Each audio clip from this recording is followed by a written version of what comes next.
Ready? Yes, let's do it. Okay, so welcome to Wholesome Music Podcast. Yes. My name is Augustus Watkins. I am a musician, a songwriter. I own a record label. I co-own a record label. I do music PR in a couple of niches. I am online in various places. Yes. I have like 60 Blue Sky followers, so like if you want to be my 61st Blue Sky follower, Woo, get on it. Follow me on Blue Sky. The first 100. That's me. That's beautiful. My name's Cam I'm LJ. beautiful. You are beautiful. Aww. This is fucking Pride Month. Welcome to the fucking Hell yeah. Wholesome Music Podcast. Yeah. Pride Edition. Pride Edition. I love that. So, my name's Cam LJ. We're going to get into some exciting topics today. What are we going to talk about? We are going to talk about Diddy. Oh, Diddy. Crimes of Diddy and UMG. We are going to talk about social media for people who don't want to do social media. Yes. If this is one of those things that you don't love, this is an episode for you. We're going to talk about how you can get into social media without it feeling like a burden. Or a lie, or it's something inauthentic. Yes. We're going to talk about Meta, TikTok, Spotify, and the new rules of soft power. Yes. We're going to talk about the algorithm. The algorithm is always listening. We're going to mention very briefly on some mental health resources for musicians in 2025. And we're going to talk about 360 deals. 360 deals and the chaos they cause. Which is a kind of record label deal that you can get. And if you just sit through this episode long enough, you'll know all about it. You will. And then we're also going to talk about Limp Bizkit. Yeah, we are. Oh, yeah.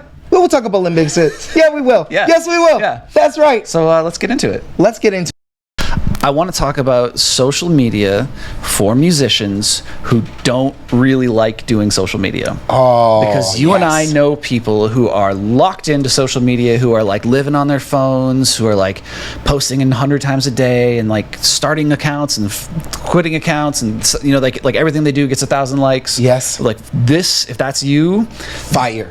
Yeah. Fire. Yeah. We're happy for you. And leave us some tips, right? Yes. Let us know down in the comments how you got there. But for every single one of those folks, I think I was going to say 2 or 3, but I think it's more like 10 people who are very talented, motivated, driven musicians who know that they want to be on social media or have to be on social media and have made some peace with it. Yeah. But no, they're not, in their heart of hearts, they're not going to be the kind of person who's like, yo, I'm going to post 3 TikToks a day. Yeah. And then I'm going to go over and I'm going to take my content and I'm going to cross post it over to Instagram Reels. Yeah. And then actually what I'm going to do is chop that content and put some out on TikTok, on YouTube Shorts. And then I'm going to have breakfast. Yeah. Yeah.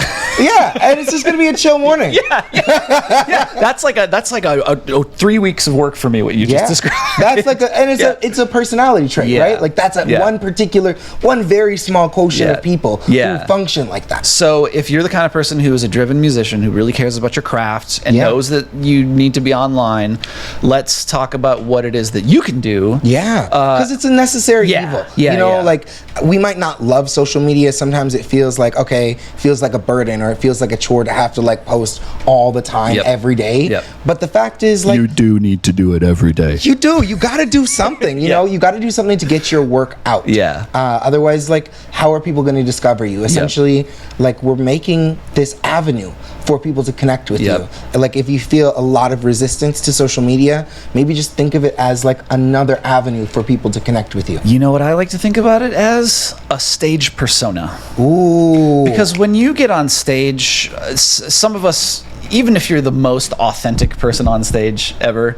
you still have a persona. And this is the thing, is it's like it's authentic, but it's not the whole you. It might be it's a real section of you. It's a subsect of you. But like there's a part of you that's a part of all of us that just wants to sit and like eat licorice on the couch and watch TikTok, and that's not who you bring on stage. No, there's nothing wrong with that. Right, you know, exactly. you could do that. You could have those days. Right, but you don't bring that person with you up on stage. Yes. And so it's to me, that's like one of the main things that I like to sort of recommend to people, is just like bring in some version of your authentic self. Yeah. How's that working for you? You know, I've been having a little battle with it, but I think we found a comfortable place for it. This is right up on your face. That's what I was trying to adjust for, and I'm like, but it keeps on sagging. There we go. And so I'm like, I don't know where we're at today.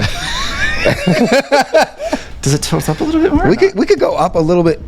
A little bit like that? Yeah, I think Ooh, gonna that's work. better. That's gonna work. That's way. Now you can see my whole face. Yeah, all of it. All of it in its. For better or for worse. Exactly. Okay, let's go back to social media. Sorry, I derailed us. So this is what I want to talk about. So I think one of the first things we'll say is, okay, like are you a prolific poster? What's your relationship to social media personally, as a business owner, as an artist? Oh man, I'm the worst because I'm one of those people that I post in spurts.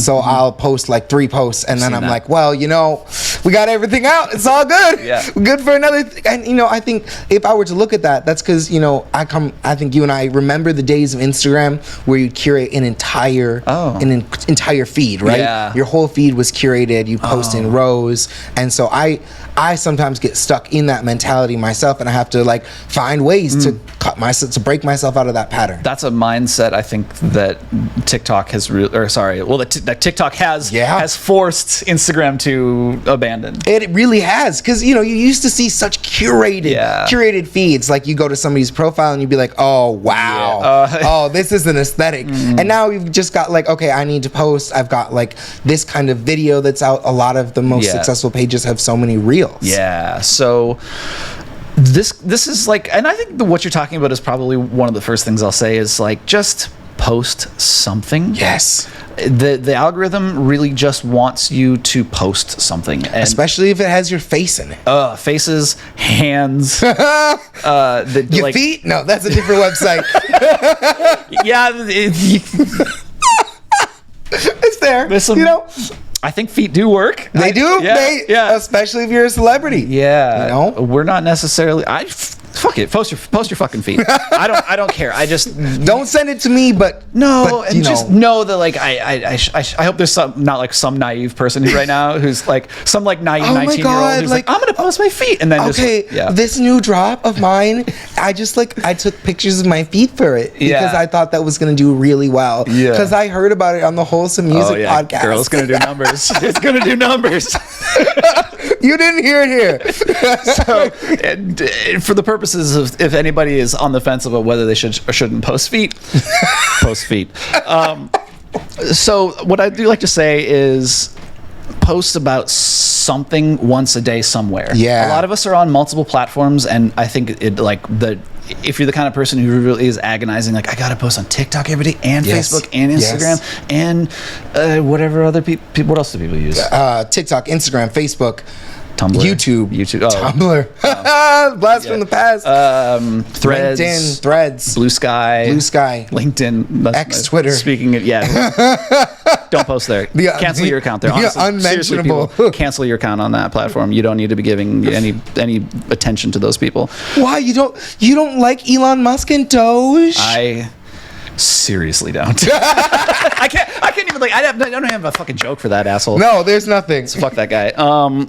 So post about something somewhere once a day. Yes, something somewhere. Yeah, always. Just find it. Just fucking post something. And somewhere. Stories count. You know, like if you're thinking, hey, I have to create a fully developed post. No, you don't. You don't always have to post to your grid. Post to your stories. Just create content that's relatable. Honestly, I think more often than not, people just want to be able to connect with you. This is my second point: is don't be shy. Be yourself. Back to the authentic thing about like finding something that does feel like it's connected to you. Yeah. That feels authentic. And show a piece of yourself. Yes. I think one of the things that I know I have been in this trap, I'm a lot looser about things now. Yeah. But I think a lot of people who feel anxiety about being online do fall into this specific thing where they're afraid of I think maybe afraid of being misrepresented, afraid of having the wrong thing go viral, which I do have that. I think all of us should have that fear. Yeah, that's a realistic fear. They talk about look up context collapse if you want to learn more about like that, because it is fucking real, where it's like you can say something about make a joke about horses, and then like the horse people will find it, and you're like, this is actually isn't a joke about horses. This is on horse TikTok now. Yeah, y'all can just this is just it's fine. Context collapse happens. So. But So find something that's authentically you. People are going to say, like, find a brand, blah, blah, blah. Like, I'm actually kind of telling you the opposite. Yeah. Just, like, post some shit. Honestly, post some shit that means something to you, or it reflects something about who you are. The more you post what it is that's yourself and what it is that's authentic to you, the more you, especially for young artists, you're going to develop your sense of what your brand is. Yeah. I wouldn't spend so much time in this, like, decision paralysis where you don't post. I'd rather you just post whatever it is that you have. Yeah. I think one of the things we have to talk about for this subset of people who, and I do think it's largely is the group I'm talking about, is like, take the stakes out of any one post. Yes. It's just a post. Think about how you are with posts. Look, scroll, next thing, go to another app, then go back to the same app you were just looking at. Like, maybe I go revisit, probably don't. You never do. Like, the stakes about any one post, so much lower than you feel. Yeah. The last thing I'll say, as far as like my main points that I want people to take away, is that going along with that, social media really is a quantity game. It is. And I think, we need to talk about content batching. Okay. Talk about, like, if you really, really hate posting, if you're like, hey, I don't like social media, it feels evil, it feels like a trap to me. If you don't, a lot of us don't have the stamina to post every day. I certainly don't. I don't have the interest. No. And so what you can do instead is film, like, choose one day. Choose, what's your content day? What's your content day going to be? Is it going to be Sunday, Monday, Tuesday, whatever day you choose? That's the day that you get in, you film, maybe film 3 to 5 pieces of content. Or fucking 2. Yeah, or 2. Yeah. Just take the stakes out, right? Exactly. Yeah. Just do more than one. Yep. Something that you can do and that you can release later, and then you don't have to think about, oh shoot, I should post today. What can I post? If you can kind of content batch, and I feel like the magic number for me is 3 to 5. Okay. Like 3, because if I just get through 3, then you usually feel like if you do 3 of something, you're usually in it by that point. Yeah. So then you can do 1 more, and if you've done 4, you're like, I did 5. Yeah. I'm done now. Okay. But I'm a Capricorn, so I just always live like that. That's actually really good advice. I want to, so let's break that down just one little way further. Is once you start to realize that you're just making one little post at a time. Yeah. Just climbing the mountain one step at a time, little Capricorn. You think about what is the single point of your post. So often I see people who have, like, they make these mega posts, or they jam in and they've got like carousel with 3 flyers and your song release from last week, and like a shout out to your mom's birthday. You're like, I'm like, I look at this and I think, yo, you've got, like, and then they won't post for like 2 more weeks. Like, that is from my perspective, that's like algorithm poison. It is. You right there, you've so like the show this week, the show next week, your mom's birthday, like those are 3 or 4 separate posts. Yeah. There's your batch. Yes, there's your whole batch, but instead you blew your whole load in one. Yeah. And nobody like steady.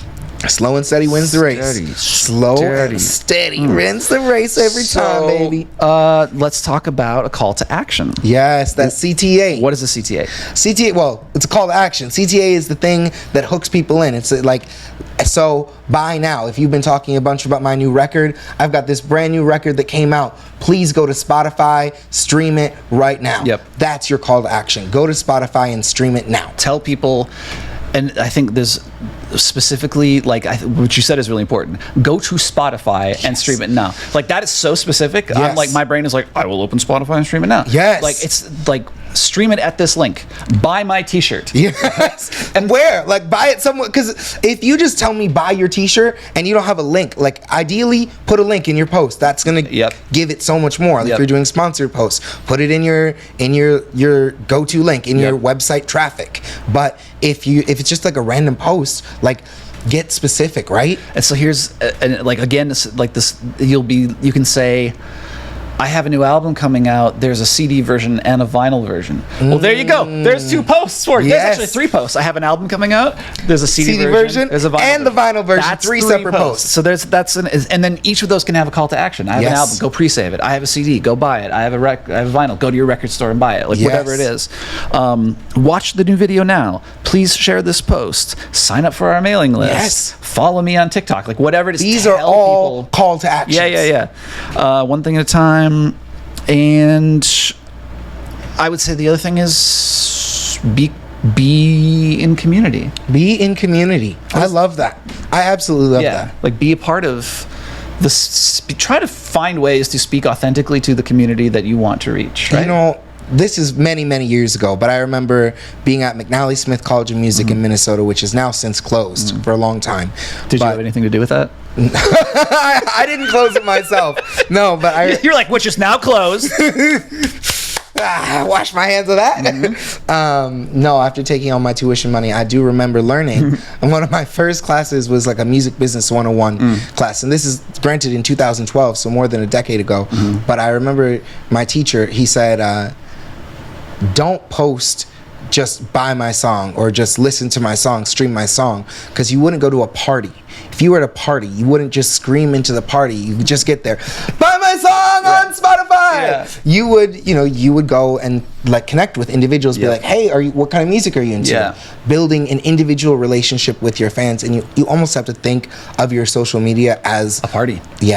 Yeah, that's really great advice. Like it's a cocktail party, and like, which is like, and it's true. Like sometimes there's times at a party to like get a little loose. Yeah, to get a little crazy. And then there's times at a party to just like lock it down. It's like just it's not that kind of party, or it's not that kind of party yet. It could be, but like maybe you got to play it a little more delicately for the moment. Yeah. So I think that's kind of our basic primer on being on social media for people who don't actually want to be on social media. Yes. As always, if you got I'm sure there are going to be some really cool tips. I'm sure there's some things that we've said that people really object with. If you didn't like this or you have thoughts, put them down in the comments. Just don't hurt my feelings, but say what you like, but don't hurt my feelings. Yes. But say what you want, be honest, but don't hurt my feelings. Say your truth. This is a safe space. Just don't be mean to me.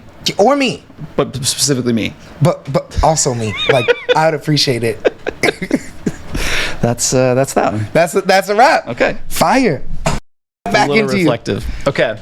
So let's talk about an article that I read via Music Industry Blog. We're going to put a link to this in the description. Link in the bio. The name of the article is Meta, TikTok, Spotify, and New Rules of Soft Power by Mark Mulligan. The big pull quote to me is, the human soft power era has been replaced by an algorithmic one. Ooh, okay. There's a lot to unpack. Yeah. So a couple things. Throughout the 20th century, particularly the second half, many Western countries increased their global influence through the use of cultural soft power. The oft discussed globalization of culture was more accurately a westernization of global culture. So this kind of frames us as like, how are we thinking about the power of culture? I imagine a lot of our audience is going to be American, if not American Western. Yeah. So I think as we think about our place as Americans, and I think a lot of us living in relationship with the current the current system and the current administration have a lot to say about that, or a lot of thoughts about that. Yes. With respect to social media, just as the much heralded end of the gatekeepers was in fact a replacement of human tastemakers with algorithmic ones, so too the human soft power era has been replaced by an algorithmic one. Over the course of the last decade, American tech companies have assumed a dominant cultural and social role in the lives of consumers across the globe. Most pertinently for entertainment, these companies have collectively formulated a new set of rules for cultural success that always stack the deck so the house always wins. Yeah. This is something I think... I don't know that I've really mentally caught up on this, that we live firmly in the world created by Silicon Valley. Oh, yeah. And, we can trace it even further back. When you think about soft power, like just with music exclusively, we've been the dominant, at least until maybe 2016, maybe 2017, we've been the dominant like the dominant culture, like one of the biggest things we exported from the USA is culture. Yeah. Music and culture. Yeah. And that's definitely not as true now as it has been historically, which is probably a really good thing. There probably is. And I think to the extent, and that reshuffling has happened because the industry has, like, our whole fucking economy and industry has been, like, consumed or subsumed. Leave a comment about which one to use by the tech companies, right? Yeah. Like, we don't have any industries anymore. All the entertainment industries are now tech industries. Absolutely. You've got Spotify. You've got like DSPs like DistroKid. Yeah. all of these individual tech resources that are just the TikTokization of the music industry. Oh. So the result is that the entertainment industries have become governed by a new set of rules that they did not write. Make more content more quickly. We kind of talked about this. Yes, we did. Try fast, fail fast. Yeah. Choose virality, not longevity. This one hurts. that is Bring value to discovery platforms, but extract little or no value in return. This actually goes back to the conversation we had last week. Yeah. I should have had this article last week, but I didn't. Maybe they heard this. Compete with everything and everyone for attention. That's something where it's just like you're not just like competing against musicians. You're competing against video games and podcasts and sports. And especially on Spotify, you're competing against audiobooks and podcasts, and that's ridiculous. That's a huge ask, especially in this time when we think of, like, I think we talked about this last week, but coworker music that isn't even like meant for you to really consume. It's just meant for you to like see, to find on a discovery platform. Except in the final one, which I think is really huge, is accept toxicity as a cost of doing business. So what can be done? We have two alternatives. One, continue as they are, with tomorrow becoming an even more intense version of today, or two, begin plotting a different path. Where do you, I know we just kind of talked about social media, like what to do about social media. Yeah. And like it's inescapable at this point. What do you think about that? Like what kind of new path do you think would you forge, or how do we forge a new path? I think we do have to accept that we are no longer going to be the dominant culture. We're not going to be exporting American music as like the big thing moving forward. But I think that means, at least as individuals, like finding ways that like we can share ourselves authentically, because I think that's always going to be valuable. I think maybe our American trends are going to be less valuable. If you're sitting here making music based on what you're reading as the trends, maybe you go find global trends versus regional trends. And maybe you look at things that are coming from the global South. I think we're at this point where we can see this switch from the East to, or from the West to the East, and from the global North to the global South. And I think what's really interesting about that is, like, you don't, like, there should be enough within our local communities to sustain us, where it's like you know, like, look to the global South for inspiration, but don't like, we don't have to be colonized. We don't have to colonize it anymore, right? No. The what's exciting is that the internet really does still give us an opportunity to connect in ways that we never could before. I think one of the promises of the internet is actually to bring us together locally. And you know, like we were talking about before, instead of thinking about things as everyone's your competitor, how can you make these people who are like you, similar size to you, growing alongside you, how can you make them your collaborators as opposed to your competitors? I want to, like, that's such a cool idea, like, and a really cool framing. Like, and I've never thought about that. So, like, I'm just gonna pitch this right back to you, what you said. Like, because I think it's worth underlining. Like, rather than thinking about who you're competing with, seek out who you can grow with. And I think especially for small creators, for independent artists, small creators, people with, say, under 10,000 followers, you have people who are around you. They're going to be in your local area who are doing just exactly what you're doing, who have a different 1,000 people following them. So if you get together with them, if you're like, hey, I'm making this recording, or I'm doing this thing, I'm like releasing this record, and you go and say, hey, let's do it together, you're going to have twice as much reach as you would if you were just like, I don't know, I guess I'm going to put it out on my own, and I'll do my own features, and I'll do my own thing, and this is going to be my project. Let me tell you how much that does not work. No. I can tell you. And you run into that feeling of like beating a dead horse, right? Like, oh, I know you're releasing music. It's going to be the same as the last one you released, but spice it up, bring in some collaborators. The only last thing I'll say about that is it's become increasingly clear to a lot of us that these same tech companies that are now have placed themselves at the center of our attention economy and our culture are also very clearly at the vanguard and forefront of the rising fascism, global fascism. Yes.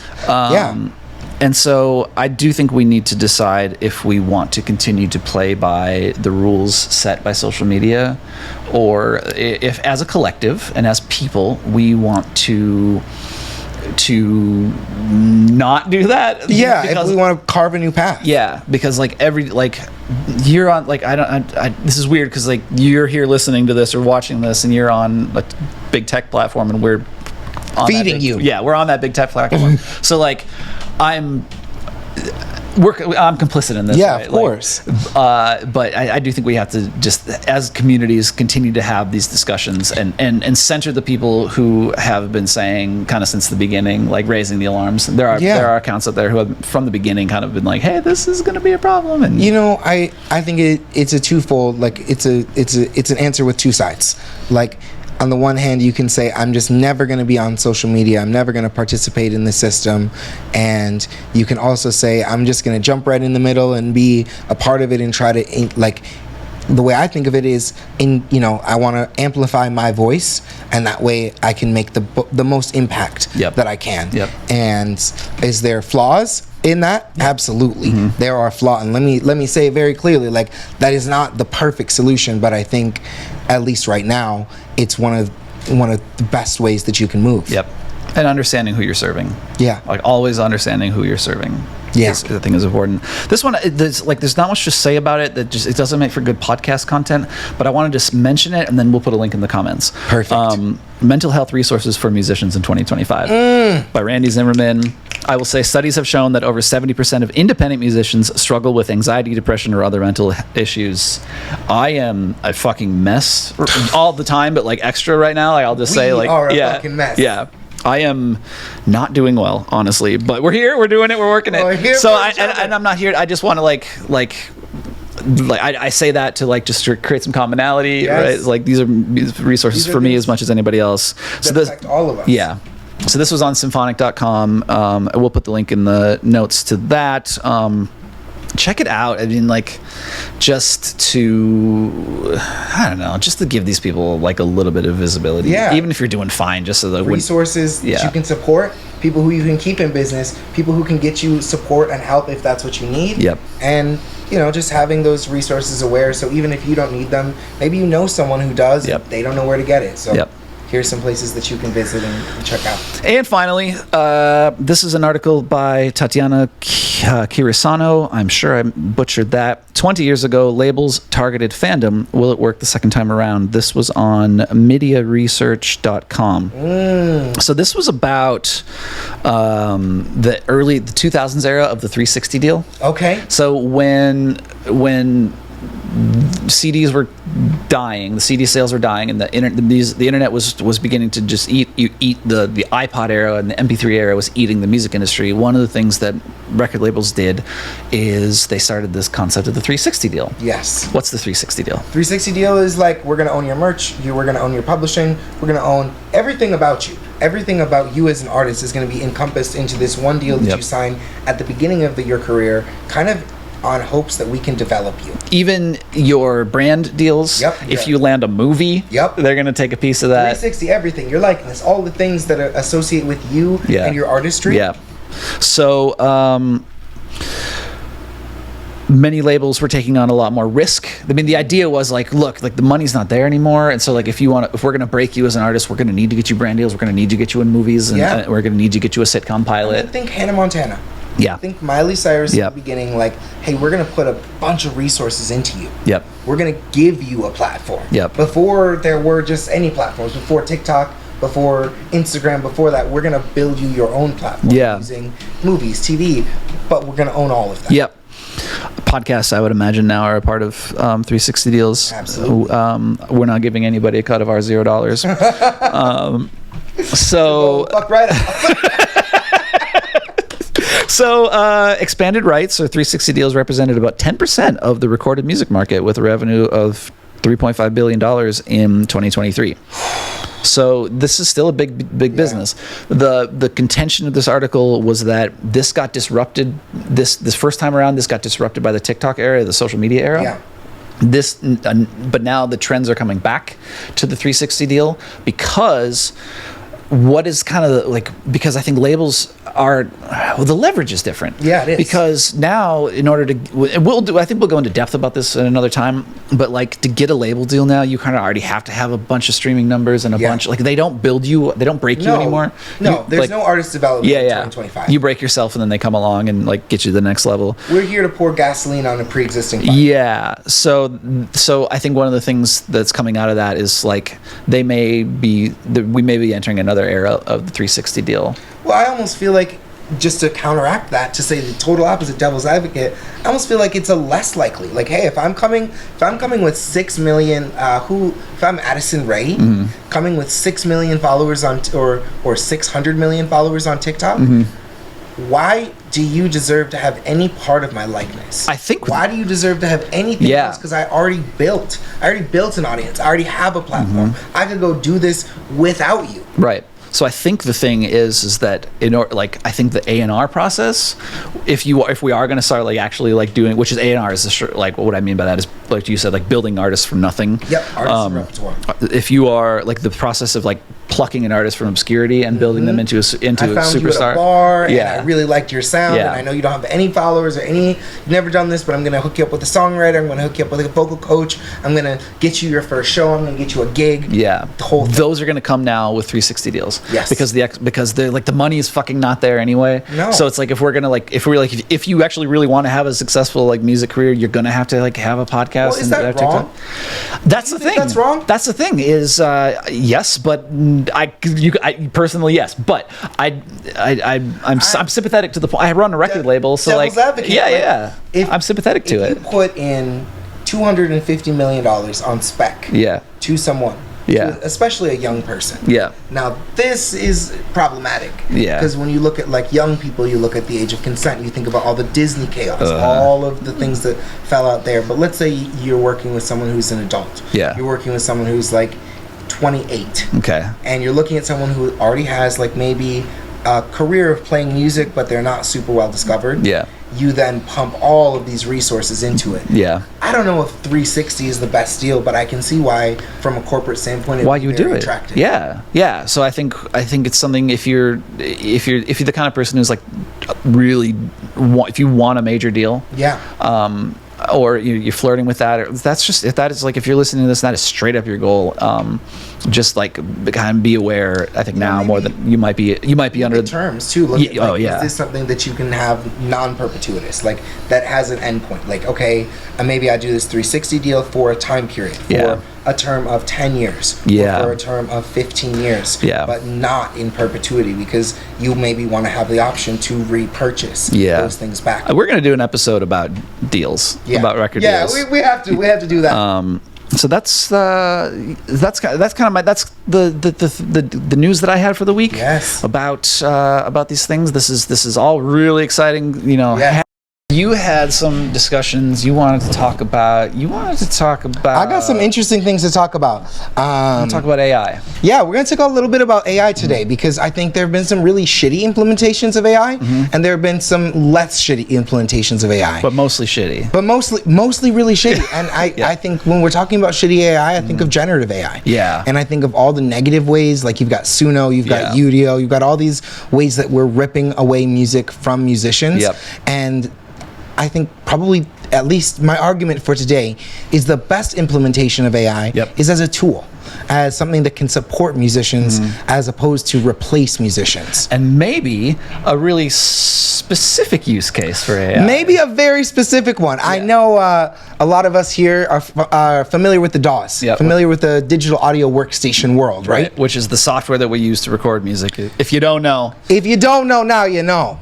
So there has been. What are a few different ones? Yeah, okay, just so we could jump off. Yeah, this is your Pro Tools, your Logic, your Band Lab. Yeah, your Band Lab, which is the one in the browser. FL Studio. I feel what's the Ableton Live. Thank you, Ableton. I use Reason. Yeah, Reason is great. There are dozens of us. There's what else is there? There's Reaper. There is Reaper. Shout out Reaper. Audacity. Audacity. I saw them at WeHo Pride. Yeah. Shout out Pride Month. Okay. Shout out Pride Month. Yeah. No, Audacity showed up at WeHo Pride. I thought that was great. Cool. They had a little booth. Okay. But I want to talk about Logic today. Okay. And I specifically want to talk about Logic 11.2, which dropped this last week. And I think in all the DAWs, we were talking a little bit about online DAWs versus non-online DAWs. Yep. Even Pro Tools, you got to have like a subscription. Your subscription's online. So if you're not online, unless you have an iLock, you're not getting into Pro Tools. And I want for all of our DAWs, especially for professional use. Yep. I want to be able to use it anytime, anywhere that I am. Yep. But what I thought was particularly interesting was the stem splitter. So in the new version of Logic 11, before we even get to 11.2, Apple introduced the stem splitter. So you could import any 2-track, any stereo file, and split it down into 3 categories. You could get drums, voice, guitar, and other. So 4 categories. Okay. So this was, you could, just to paraphrase, like a 2-tracker, it's like you could take a song that you heard like downloaded from, nobody downloads, but you like ripped it from YouTube. Ripped from YouTube, which just has all the elements in there, and then you could separate out, make a separate stem, we call it, for the drums, a separate stem for the bass, a separate stem for the voice. Exactly. So this is a pretty big. It's a big move. It's a big move, yeah. Especially to be free with your DAW. Yeah. So Isotope has been doing this for a number of years. They have Music Rebalance, which was pretty good. Yeah. I've always felt like with stem splitters that I've used in the past that you can always kind of hear these like artifacts. And I felt like with this stem splitter it was really pretty good. Okay. It was really, really pretty good. Shout out Apple. Shout out to Apple.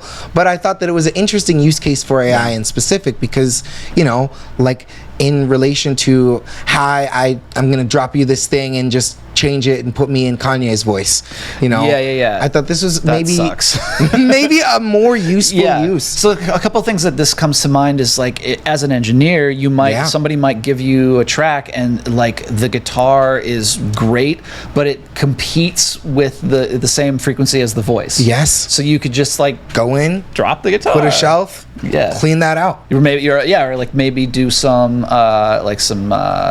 ducking or some what's the subtractive EQ, some sidechain with the drums. That's one of the coolest things that I think. And if you're talking about simplicity, things that are just making this will just make way easier is instrumentals. Hey, I need my version of the song but without my vocals. Yeah. Can you just cut out the vocals? Boom. Done in 3 minutes. You could make a pretty usable performance track if you got the final master. You worked with an engineer. They mixed and mastered your song.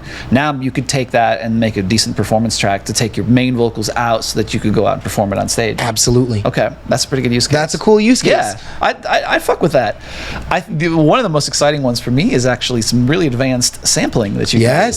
Oh, you could take any song. Yeah. Any song that you can download that you can get and you can tear it apart and get at it. And I thought about this even as a practice tool. As a tool, hey, I play guitar, I love this song. Oh. I just want to isolate out the guitar so I can hear what Pat Metheny's playing. So I can hear what like John Mayer was playing. So I can hear what whoever you like is playing. Shout out Pat Metheny, friend of the pod. Yes.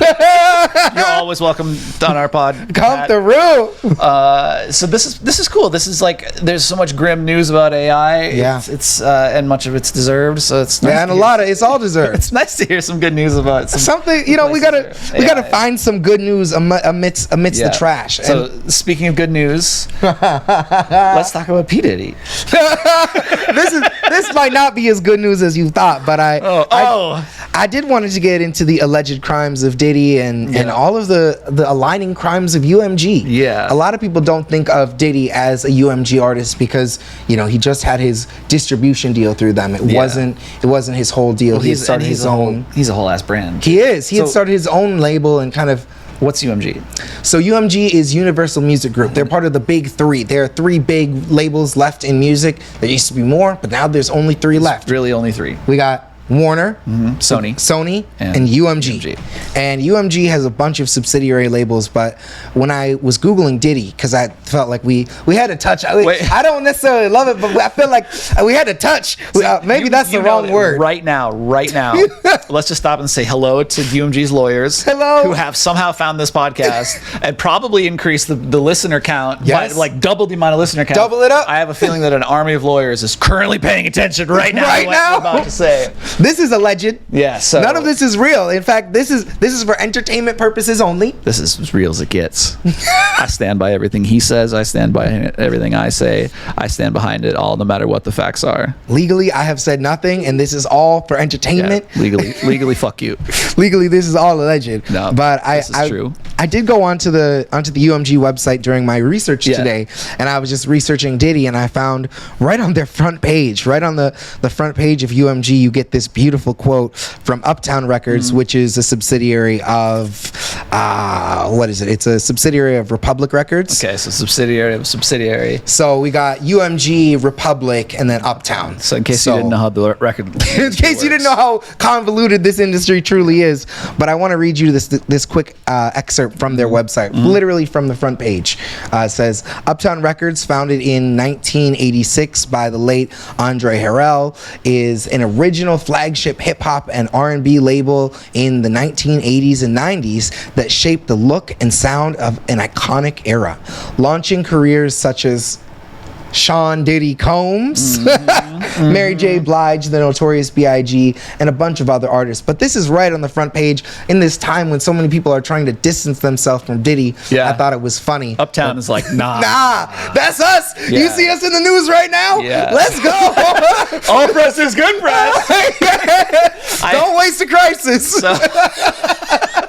I think by the time, like, right now, the army of lawyers who are watching this are like furiously writing emails and like getting on their Blackberries because they're still. You gotta have the physical keyboard. Yeah, because then they're like by the time you see this episode, that might be gone. Like they actually might have a list. They might by virtue of us recording this. This might be already taken down.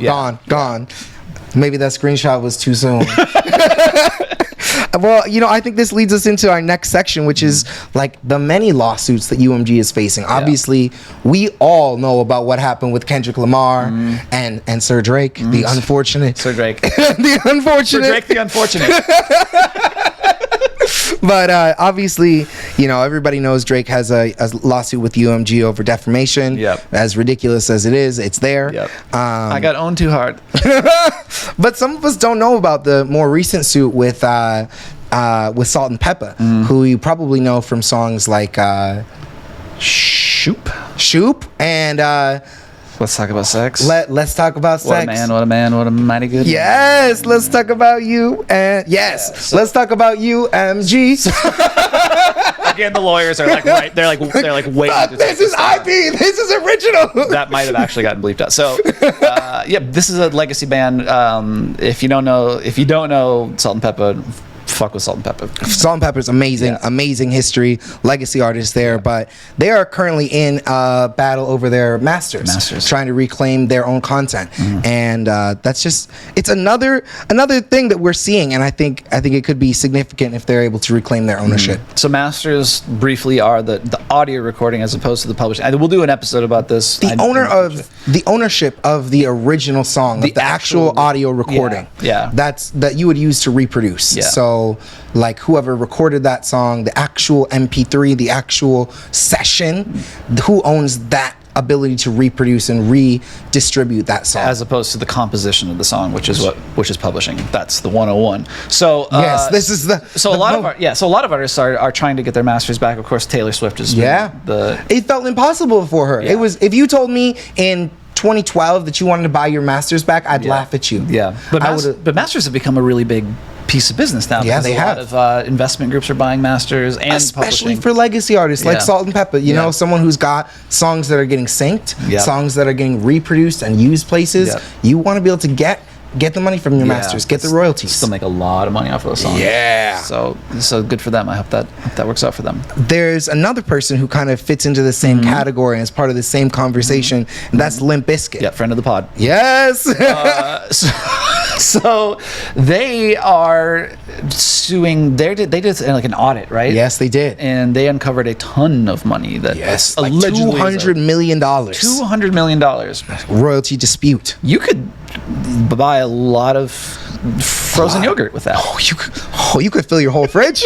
You might be able to fill lots of fridges. Yeah, you could afford a brand new frozen yogurt fridge. With You really could. You could do that. But I think this is one of those suits where if it turns out to be valid, this could mean a lot for a lot of other artists. You might be more up on this than me, but what I remember reading about this was that like if they succeed with this case, it's going to open the door, like legal precedent and things like that, to a lot of other artists coming in potentially doing this work and collecting much more money for UMG. Absolutely, of lost royalties and money that wasn't collected that should have been collected.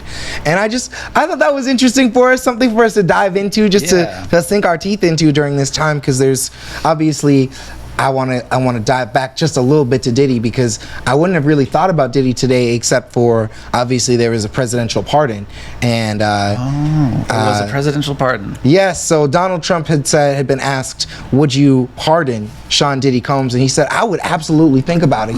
Someone being mistreated like that.